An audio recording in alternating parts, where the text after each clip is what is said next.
नमस्कार साथियों और प्यारे बच्चों, फिजिक्स इट्स इजी में आपका स्वागत है। हम लोग बात कर रहे हैं कक्षा 11 के अध्याय 11 द्रव्य के तापीय गुण और इसका अभ्यास क्रमांक है 1। दिया गया है नियोन तथा कार्बन डाइऑक्साइड के त्रिक बिंदु क्रमशः 24.57 केल्विन तथा 216.55 केल्विन है। इन तापों को सेल्सियस तथा फ़ारेनहाइट मापक्रम में व्यक्त कीजिए। तो आइए हम सबसे पहले नियोन की बात कर लेते हैं।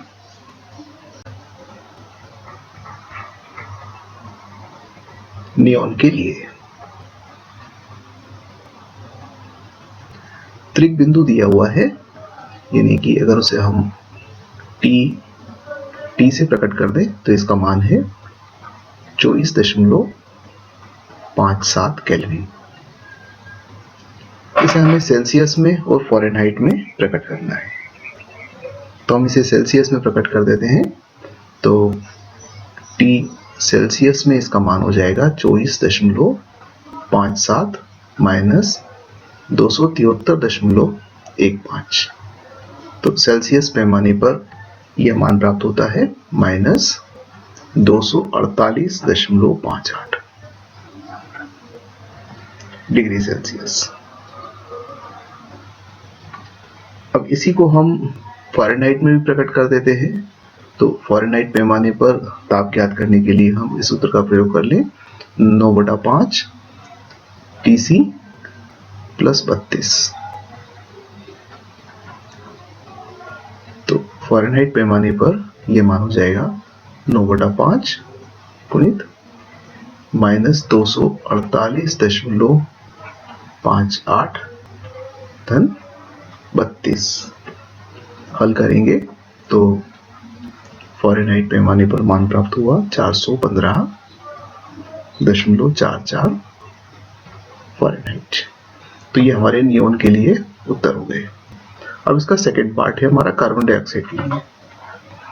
तो CO2 के लिए हम यही प्रक्रिया पुनः दोहराएंगे और उसके लिए भी त्रिक बिंदु के माध्यम से उसका मान सेल्सियस में और फ़ारेनहाइट में ज्ञात कर लेंगे। तो यहाँ त्रिक बिंदु ताप को हम टी डैश से प्रकट कर देते हैं और इसका मान है 216.55 केल्विन। तो यही सेल्सियस पैमाने पर हो जाएगा 216.55 माइनस 273.15। तो गणना करने पर टीसी का मान प्राप्त होता है माइनस 56.60 डिग्री सेल्सियस में। और फ़ारेनहाइट पैमाने पर क्या हो जाएगा?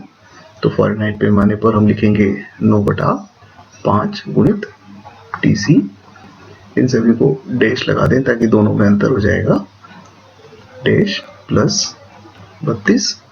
तो टी एफ डैश बराबर 9/5 गुणित माइनस 56.60 प्लस 32।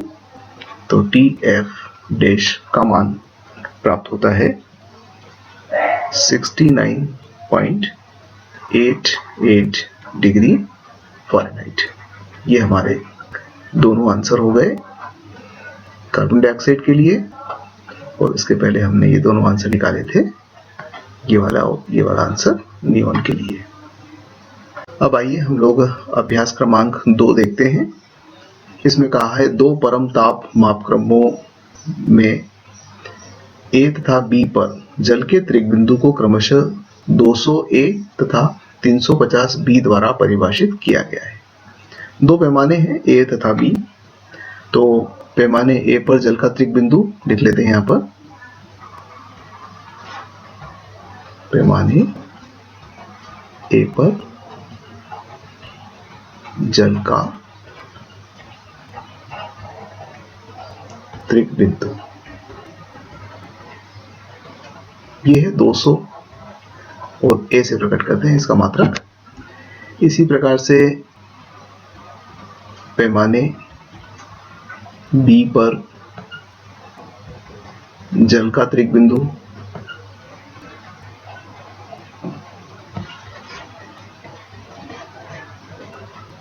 ये हो जाएगा 350। दोनों एक ही चीज है, जल के त्रिक बिंदु को प्रकट कर रहे हैं पैमाने ए तथा पैमाने बी पर। तो हमें बताना है कि पैमाने ए पर कोई ताप और पैमाने बी पर कोई ताप में क्या संबंध है, टीए तथा टीबी में क्या संबंध है। तो हम एकांक मान निकाल लेते हैं, पैमाने ए का एकांक मान क्या है और पैमाने बी का एकांक मान क्या है, ताकि उसके आधार पर टीए और टीबी के मान की गणना कर सकते हैं। अब देखिए कि जल के त्रिक बिंदु का केल्विन पैमाने पर मान क्या होता है। हम एक और लिख लेते हैं कि केल्विन पैमाने पर जल का त्रिक बिंदु।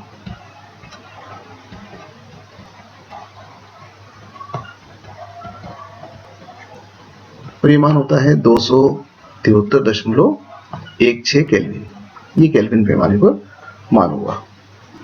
अतः कह सकते हैं कि तीनों चीजें तो एक ही है, यानी कि 200 पैमाने ए पर बराबर 273.16 केल्विन पैमाने पर। तो पैमाने ए के एक भाग का मान हो जाएगा 273.16 बटे 200 है 200। ये पैमाने ए का एक भाग हो गया। इसी प्रकार से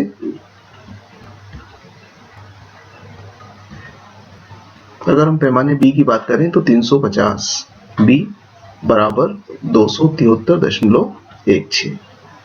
तो बी का मान कितना हो जाएगा 273.16 बटे 350।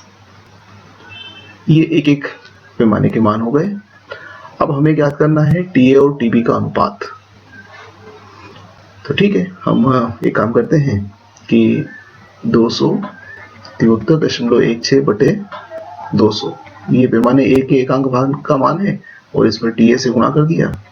इसी प्रकार से 273.16 बटे 350 ये पैमाने बी के लिए है और इसको टीबी से गुणा कर दिया। तो इस प्रकार से टीए बटे टीबी हम ज्ञात कर लेंगे। तो टीए बटे टीबी हो जाएगा 200 बटे 350, यानी कि 0 से 0 काट दें, उसके बाद में 5 से काट दें तो 5 चौक 20 और 5 7 35, 4/7। ये हमारा उत्तर है। धन्यवाद।